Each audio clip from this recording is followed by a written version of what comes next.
ఉన్న బంగారాన్ని విడిపించి ఆ రోజు ఆన్లైన్ రేటుకే మేము కొంటాం. Sharma gold company. Welcome back. Andhra Pradesh ఫలితాలలో టీడీపీ కూటమి దూకుడు ప్రదర్శిస్తుంది. పూర్తిగా వైసీపీకి ఎలాంటి ఎడ్జ్ ఇవ్వకుండా దూసుకువెళ్తున్నటువంటి పరిస్థితి. 150 స్థానాలకు పైగా ప్రస్తుతం లీడ్లో కొనసాగుతుంది. సగం రౌండ్లు కంప్లీట్గా వస్తున్నాయి కొన్ని నియోజకవర్గాలలో.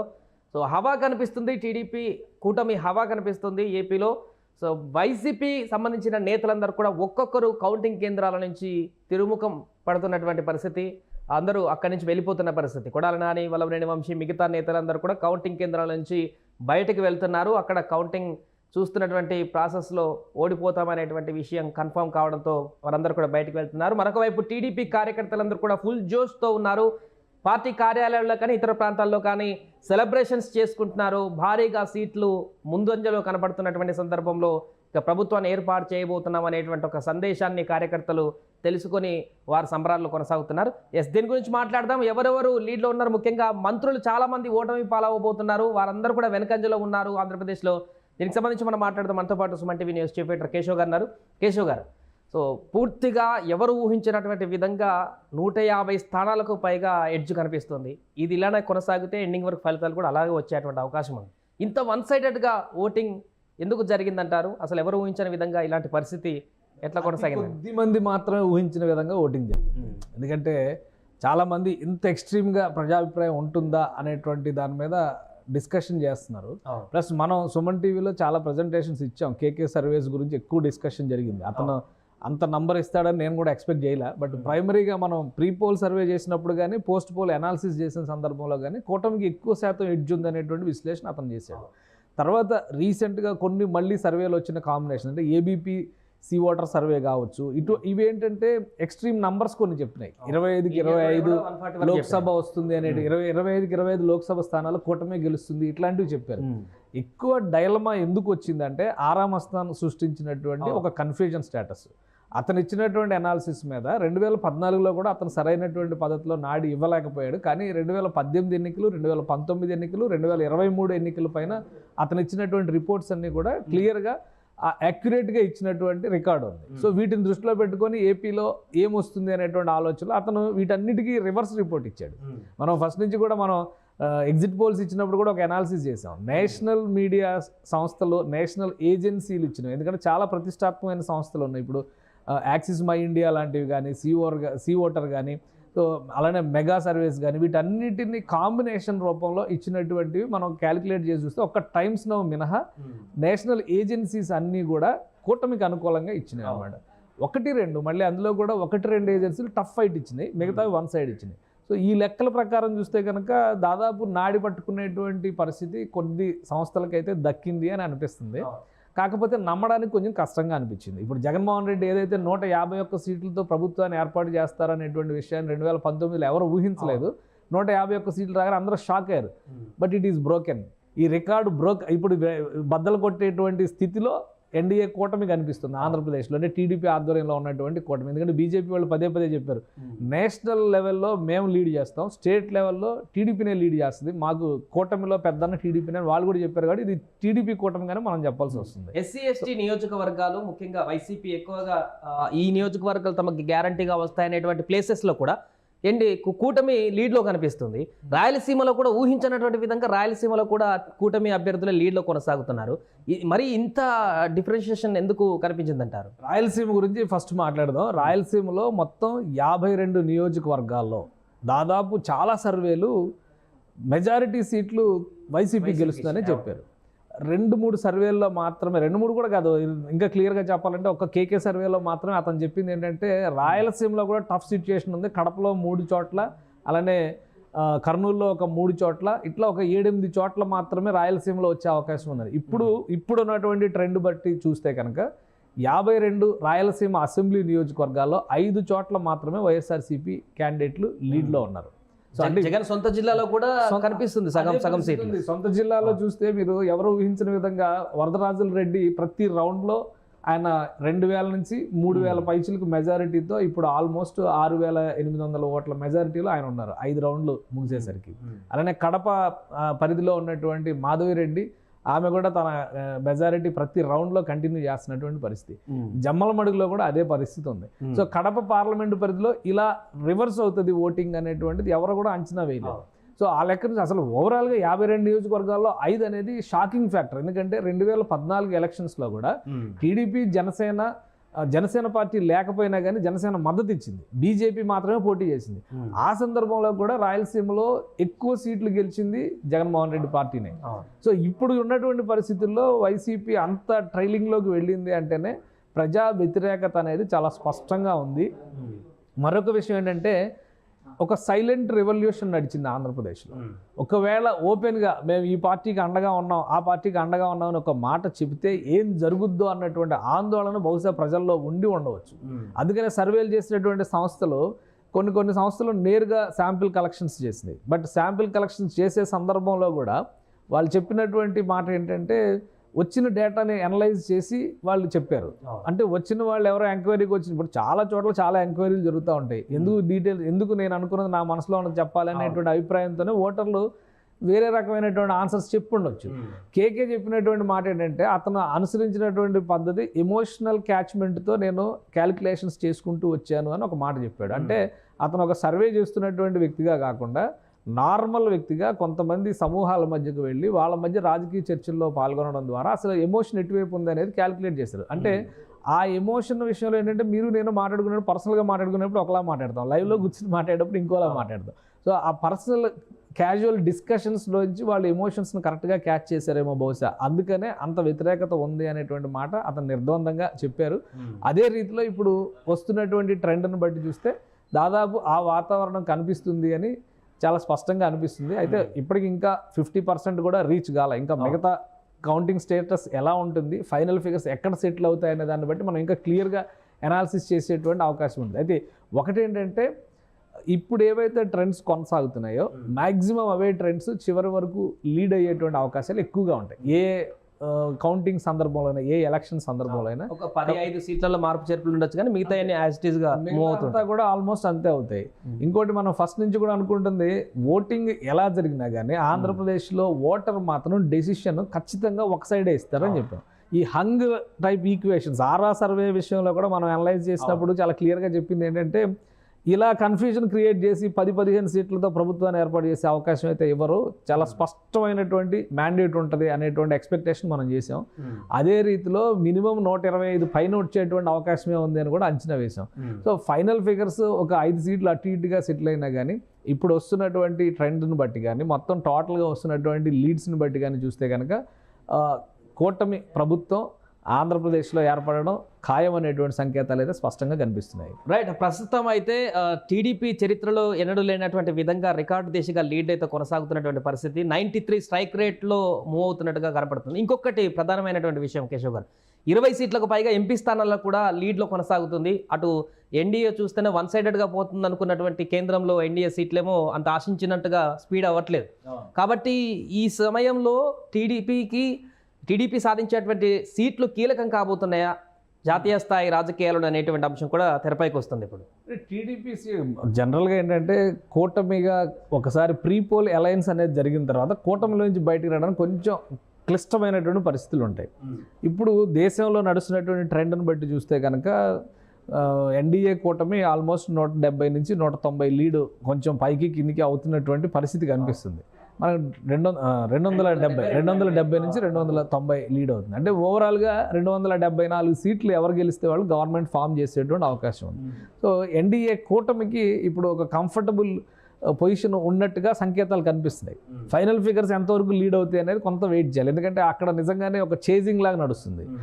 ఐఎన్డీ కూటమి యాక్చువల్గా ఫస్ట్ స్టార్ట్ అయినటువంటి పరిస్థితుల్లో డబల్ ఉంది. మొత్తం మీద ఎస్టిమేషన్ ఏంటంటే వీళ్ళు 80 ఉంటే వాళ్ళు 160 ఉన్నారు. సో ఇప్పుడు ఆ గ్యాప్ చాలా వరకు భర్తీ అవుతూ వచ్చింది.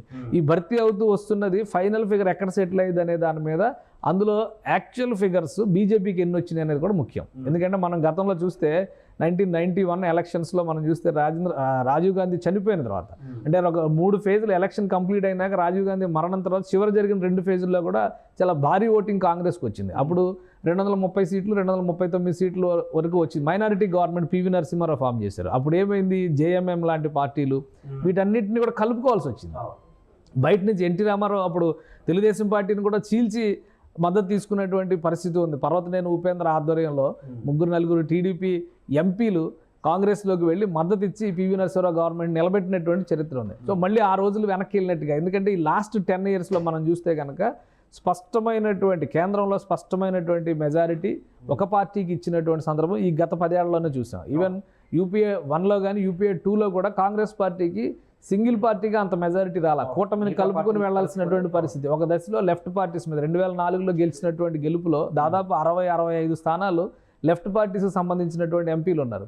సో వాళ్ళందరూ మద్దతు ఇస్తేనే ప్రభుత్వాన్ని ఏర్పాటు చేసేటువంటి పరిస్థితి ఉంది. ఇప్పుడు నడుస్తున్నటువంటి తీరులో ఏంటంటే 230 నుంచి 240 సీట్లలో కనుక బీజేపీ పొజిషన్ అవ్వగలిగితే కనుక కూటమిలో ఉన్నటువంటి పార్టీలు అప్పుడు చాలా కీలకమైనటువంటి పాత్ర పోషించే అవకాశం ఉంటుంది. అట్ ద సేమ్ టైం వాళ్ళకి ప్రాధాన్యం ఇవ్వాల్సినటువంటి బాధ్యత కూడా కూటమి పెద్దన్నగా బీజేపీకి ఉంటుంది. గత ఎన్నికల్లో ఏం జరిగింది, 2014లో ఏం జరిగింది, బీజేపీకే సింగిల్ పార్టీగా 270 నియోజకవర్గాల్లో గెలిచేటువంటి అవకాశం వచ్చింది. 2019లో అయితే క్లియర్ మ్యాండేట్ 303 సీట్లు వచ్చేసినాయి. కాబట్టి అసలు మిత్రపక్షాలు లేదు, శత్రుపక్షాలు లేదు, అన్ని పక్షాలని కలిపి ఏకపక్షం చేసేటువంటి ప్రయత్నం బీజేపీ నాయకత్వం చేసింది. దాని పర్యవసానం ఈరోజు అనుభవిస్తుంది అనమాట. ఎందుకంటే ఆల్రెడీ అప్పుడు కలిసి ఉన్నటువంటి టీడీపీని దూరం చేసుకుంది, శిరోమణి అకాలీదళని దూరం చేసుకుంది, ఒక దశలో నితీష్ కుమార్ని దూరం చేసుకుంది. ఇట్లా అన్ని పార్టీలని దూరం చేసుకుంటూ వెళ్ళినటువంటి బీజేపీ ఇప్పుడు ఐఎన్డీఏ కూటమి ఎప్పుడైతే ఫామ్ అయిందో అక్కడ ఎలర్ట్ అయింది. సో ఇప్పుడు కనుక జాగ్రత్త పడకపోతే ఒకవేళ ప్రతిపక్షాలు బలం పుంజుకునేటువంటి అవకాశం ఉంటే కనుక ఇక్కడ బెస్ట్ అడ్వాంటేజ్ ఏమవుతుందంటే బీజేపీ ఆధ్వర్యంలో పనిచేసేటువంటి మిత్రపక్షాల కంటే కాంగ్రెస్ పార్టీ ఆధ్వర్యంలో పనిచేసేటువంటి మిత్రపక్షాలకి వెసులుబాటు ఎక్కువ ఉంటుంది, ప్రజాస్వామ్య స్ఫూర్తి మరింత ఎక్కువ ఉంటుంది. కాబట్టి కాంగ్రెస్ వైపు ఎక్కువ మంది మొగ్గు చూపేటువంటి అవకాశం ఉంటుంది. బీజేపీకి ఏంటంటే ఐడియాలజికల్గా తనకు ఒక సిద్ధాంతపరమైనటువంటి విధానాలు ఉన్నాయి కాబట్టి వాటిని అమలు చేసుకునేటువంటి క్రమంలో ఏ విధంగా అయినా కానీ దాన్ని ముందుకు తీసుకెళ్లాలనే ప్రయత్నాలు చేస్తుంది. కాబట్టి క్లియర్ మ్యాండేట్ బీజేపీకి వచ్చినప్పుడు మిత్రపక్షాలకు పాత్రకు కానీ మిత్రపక్షాలకు కానీ పెద్ద విలువ ఉండదు.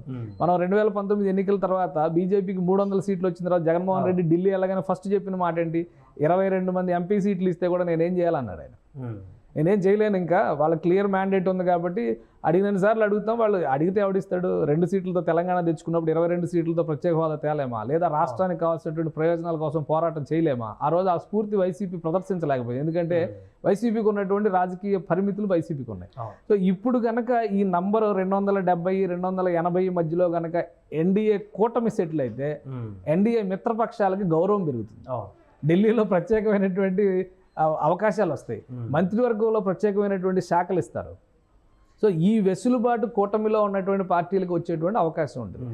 ఒకవేళ ఐఎన్డీఏ కనుక బలోపేతం అయ్యి ఈ లాస్ట్ రౌండ్స్లో పుంజుకుని 270 సీట్లు క్రాస్ చేసేటువంటి స్థితికి వాళ్ళు వెళ్తే కనుక చాలా కాలం తర్వాత అక్కడ బీజేపీ ఏతర ప్రభుత్వం కేంద్రంలో ఏర్పడడానికి ఆస్కారం ఉంటుంది.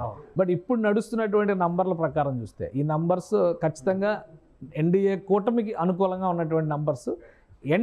ఎన్డీఏలో ఉన్నటువంటి పెద్దన్న పాత్ర పోషిస్తున్నటువంటి బీజేపీని మాత్రం ఇబ్బంది పెడుతున్నటువంటి నంబర్స్. బీజేపీ ఇలా ఎక్స్పెక్ట్ చేయలేదు, ఎందుకంటే బీజేపీ ఇండివిజువల్గానే 370 సీట్లు సాధించాలనుకుంది. ఇప్పుడు 370 సీట్ల దగ్గరికి వెళ్ళాలి, కానీ అది అత్యాశ. ఎందుకంటే మొత్తం మీద దేశవ్యాప్తంగా ఉన్నటువంటి 543 పార్లమెంటు స్థానాల్లో 97 నియోజకవర్గాలు మిత్రపక్షాలకు ఇచ్చింది. అంటే మొత్తం మీద బీజేపీ పోటీ చేసింది 434-433 స్థానాల్లో పోటీ చేసింది. అందులో కేవలం ఒక 60-70 స్థానాలు వదులుకొని మిగతా అన్ని చోట్ల గెలిచి తీరాలనేటువంటి లక్ష్యాన్ని బీజేపీ నిర్దేశించుకున్నటువంటి పరిస్థితి.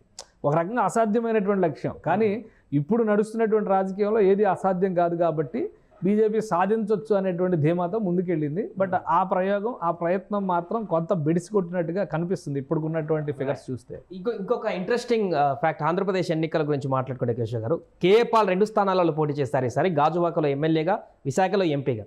సో ఇప్పటివరకు అందుతున్న ట్రెండ్ ప్రకారం గాజువాకలో 394 ఓట్లు, విశాఖ ఎంపీ స్థానంలో 1190 ఓట్లు మాత్రమే ఆయనకు లభించినటువంటి పరిస్థితి. అంటే నోటా కంటే కూడా ఆయన ఇంకా తక్కువ స్థాయిలోనే ఓట్లు సాధించినటువంటి పరిస్థితి.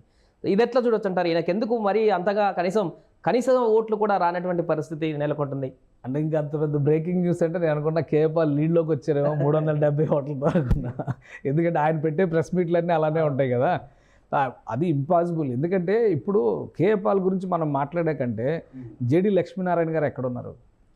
పరిపూర్ణానంద స్వామి నిన్న కూడా చెప్పాడు కదా, ఆయన 123 సీట్లతో వైసీపీ ప్రభుత్వం ఏర్పడబోతుంది అంటే వీళ్ళకి నోటి దురదతో చేసేటువంటి ప్రయత్నాలు ఇవి. అవి ఇప్పుడు ఒక బాధ్యతాయుతమైనటువంటి స్థానంలో ఉన్నప్పుడు ప్రజల నాడి ఎటుందో తెలుసుకునేందుకు కొంత సమయం కావాల్సి వచ్చినప్పుడు మౌనంగా ఉండడం బెటర్.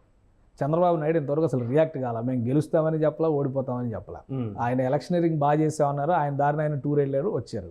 సో ఇప్పుడు ఏం జరుగుతుందని రిజల్ట్ చూస్తున్నారు. జగన్మోహన్ రెడ్డి గారు మొత్తం ఎలక్షనీరింగ్ అంతా చేశారు, అందరిని అభినందించారు, ఆయన టూర్ వెళ్ళారు, ఆయన దారిని ఆయన వచ్చారు, అందరిలో కూడా ఆత్మవిశ్వాసం నింపే ప్రయత్నం చేశారు. నిన్న కూడా ఆయన మీటింగ్స్ అవి కూడా షెడ్యూల్ చేశారు, ఆయన ప్రయత్నాలు ఆయన చేశారు. అంటే ఒక సీరియస్ పొలిటీషియన్ యాటిట్యూడ్ అలా ఉంటుంది.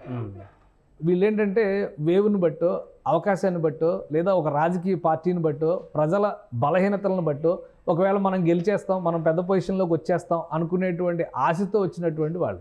కేఏ పాల్ గారు ఇప్పుడు దాదాపు 5 ఎలక్షన్స్ అంటే తెలంగాణ, ఆంధ్ర, లోక్సభ, అసెంబ్లీ అన్ని చూశారు. అసలు ఆయనకు వచ్చిన ఓట్లు ఏంటి ఓవరాల్గా, ఆయన ఎందుకు నామినేషన్ వేస్తున్నాడు అంటే ప్రజాస్వామ్యం ఇచ్చినటువంటి హక్కు, భారత రాజ్యాంగం కల్పించినటువంటి అవకాశం కాబట్టి ఖచ్చితంగా వాళ్ళు ప్రయత్నం చేయొచ్చు. కానీ ఏంటంటే ఆ స్థాయిని మించి మాట్లాడకూడదు. మునుగోడులో కూడా ఆయన వెళ్ళి నామినేషన్ వేశారు. తెలంగాణలో జరిగిన మునుగోడు ఉప ఎన్నికలో కూడా ఆయన నామినేషన్ వేశారు. ఎందుకు వేశారో ఆయన తెలియదు, ఆయనకే తెలియాలి అది. కాబట్టి అది ఎట్టి పరిస్థితుల్లో ఒకటి గాజువాకలో ఎవరు ఊహించిన విధంగా గత ఎన్నికల్లో 2019 ఎన్నికల్లో పవన్ కళ్యాణ్ లాంటి పర్సనాలిటీ, అట్రాక్టివ్ పర్సనాలిటీ పోటీ చేస్తేనే ఓటమి పాలయ్యారు 8,000 ఓట్ల తేడాతో దగ్గర. కానీ 8,000 కూడా కాదు, 14,000 ఓట్లు అనుకుంటే తేడాతో పవన్ కళ్యాణ్ ఓడిపోయారు. ఈసారి గాజువాకలో చాలా దారుణమైనటువంటి ఓటమిని వైసీపీ ఎదుర్కోబోతుంది.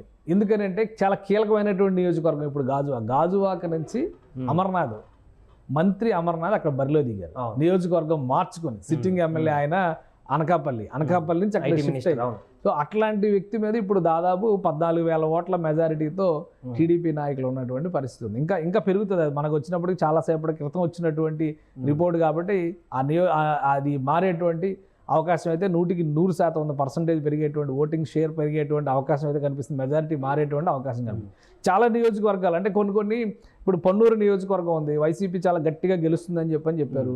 అక్కడ టీడీపీ ఆధిక్యంలోకి వచ్చింది. ఆల్మోస్ట్ 1,100-1,200 ఓట్లు మెజారిటీ ఇంకా పెరుగుతుంది అన్నారు. చిలకలూరుపేట. ఇంకొక బ్రేకింగ్ న్యూస్ కేశవ్ గారు, ప్రస్తుతం మనకు అందుతున్నటువంటి రిపోర్ట్ ప్రకారం అఫీషియల్గా టీడీపీ ఒక స్థానం గెలిచింది. 50,000కు పైగా మెజారిటీతో టీడీపీ తొలి గెలుపు ఖరారైంది. అది కూడా రాజమండ్రి రూరల్ నియోజకవర్గం గోరంట్ల బుచ్చయ్య గెలిచినట్లుగా అఫీషియల్గా మనకు ఒక వార్త అందుతుంది. మొత్తం ఓవరాల్గా 160 స్థానాలు ఇంకా పెరిగినాయి. ఎన్డీఏ కూటమికి సంబంధించి 160 స్థానాలలో లీడ్ కొనసాగుతున్నటువంటి పరిస్థితి. 15కు తగ్గిపోయింది వైసీపీ లీడ్. అంటే 1-2 స్థానాల్లో కొంచెం ఇటు నుంచి అటు నుంచి ఇటు ఇట్లా ట్విస్ట్ అవుతున్నటువంటి పరిస్థితి చాలా స్పష్టంగా ఉంది. ఎందుకంటే జనసేన పార్టీ పోటీ చేసినటువంటి 21 స్థానాల్లో 21 చోట్ల గెలిచే అవకాశం ఉంది అనేటువంటి సంకేతాలు ఇప్పుడు ఉన్నటువంటి ట్రెండ్ని బట్టి వస్తుంది. ఆల్రెడీ 20 స్థానాల్లో లీడ్లో ఉంది. ఇప్పుడు నెగిటివ్ అనేటువంటి ఫ్యాక్టర్ ఎక్కువగా మాట్లాడుతుంది. పోలవరం నియోజకవర్గం ఒకదాని గురించి ఎక్కువ మాట్లాడుతున్నారు. మిగతా నియోజకవర్గాలు అన్నింటిలో ఆల్మోస్ట్ లీడ్లోకి వచ్చినటువంటి పరిస్థితి కనిపిస్తుంది. సో ఇట్లాంటి ట్రెండ్ ఉండేటప్పుడు ఆటోమేటిక్గా ఆ క్లారిటీ అనేది తెలిసిపోతూ ఉంటుంది. ఇంకోటి రూరల్ నియోజకవర్గంలో మీరు చెప్పినట్టుగా ఫస్ట్ రౌండ్ నుంచి కూడా పోస్టల్ బ్యాలెట్ దగ్గర నుంచి కూడా ఫస్ట్ వచ్చినటువంటి అవుట్కమ్ రాజమండ్రి రూరల్ నియోజకవర్గం. రాజమండ్రి పార్లమెంటు పరిధిలోనే మొత్తంగా 13 రౌండ్లో రిజల్ట్ వచ్చేస్తుందని చెప్పారు. సో రాజమండ్రి సిటీ కూడా, రాజమండ్రి రూరల్ కూడా 13 నుంచి 16, 18 రౌండ్లలో మొత్తం రిజల్ట్ వచ్చేస్తుందని చెప్పారు. ఇప్పుడు మీరు చెప్పిన దాని ప్రకారం చూస్తే బహుశా ఒకవేళ లీడ్ ఆయన 50,000 పైచిలకు ఓట్లు లీడ్ అనేది ఇప్పుడు అది 3వ గెలుపు ఆయనకి, hattrick constituency. So Gorantla Butchaiah Chowdary గారికి అభినందనలు చెప్పాలి. ఎందుకంటే పాపం ఆయన ఆ సీటు గెలుచుకోవడానికి కూడా చాలా కష్టపడాల్సినటువంటి పరిస్థితి వచ్చింది ఆ సీట్ తెచ్చుకోవడానికి. ఎందుకంటే కూటమి పరంగా కందులు దుర్గేష్ అక్కడి నుంచి పోటీలో ఉన్నారు. నాకు ఆ సీటు కావాలి, జనసేన మిత్రపక్షంగా జనసేనకి ఇవ్వాలనేటువంటి డిమాండ్ని ప్రపోజ్ చేశారు. అదేవిధంగా ఇటువైపు చూస్తే కనుక కేంద్రంలో బీజేపీ వైపు నుంచి కూడా ఒక చర్చ జరిగింది. ఎందుకంటే 2014 ఎలక్షన్స్లో జరిగినటువంటి ఈక్వేషన్స్ ప్రకారం బీజేపీకి ఆ సీటు కేటాయించారు, ఏది రాజమండ్రి సిటీని. సో రాజమండ్రి రూరల్ 2 నియోజకవర్గాలను కూడా విడగొట్టేటువంటి, అంటే టీడీపీకి దూరం చేసేటువంటి ప్రయత్నం చేసింది. బట్ టీడీపీకి ఆ సీటు రూరల్ నియోజకవర్గం నుంచి ఆయన తీసుకోవడానికి చాలా కష్టపడాల్సి వచ్చింది. చివరిలో డిసైడ్ అయినటువంటి seat Rajahmundry rural. So first declare అయినటువంటి సీటు రాజమండ్రి రూరల్.